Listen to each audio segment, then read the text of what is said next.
اس کتاب کے صرف 2 سبق باقی بچ رہے ہیں، سبق نمبر 27 اور سبق نمبر 28۔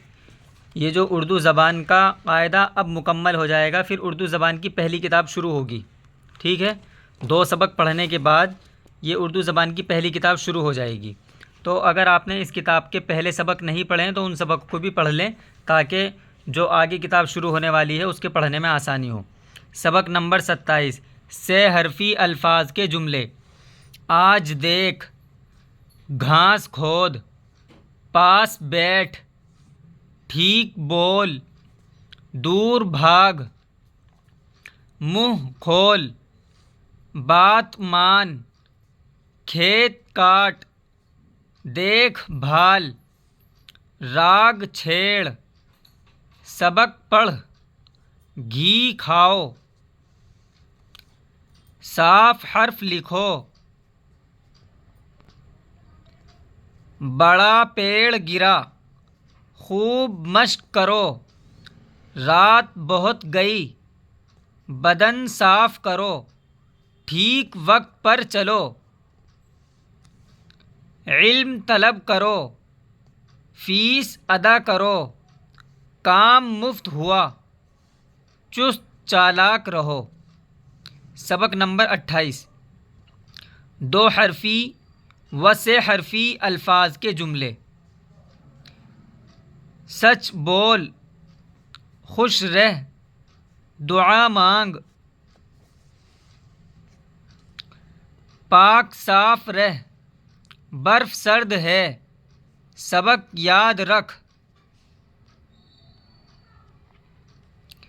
اس کو شوق ہے، شہر بہت دور ہے، کل کا سبق پڑھ، اس کے پاس کیا ہے، ایک پکا پھل ہے۔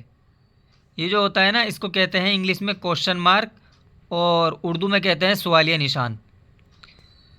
دوا کا رنگ سرخ ہے، نہیں گہرا زرد ہے، یہ کس مرض کی دوا ہے؟ دیکھیں یہاں بھی لگ رہا ہے سوالیہ نشان۔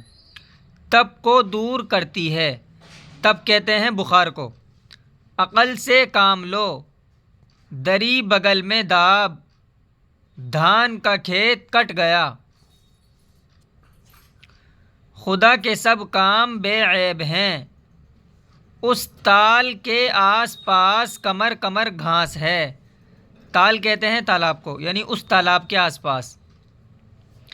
پیڑ کے پھل، پھول اور پتے پر غور سے نظر کرو، گدھے اور بیل صرف گھاس اور بھس پر بسر کرتے ہیں،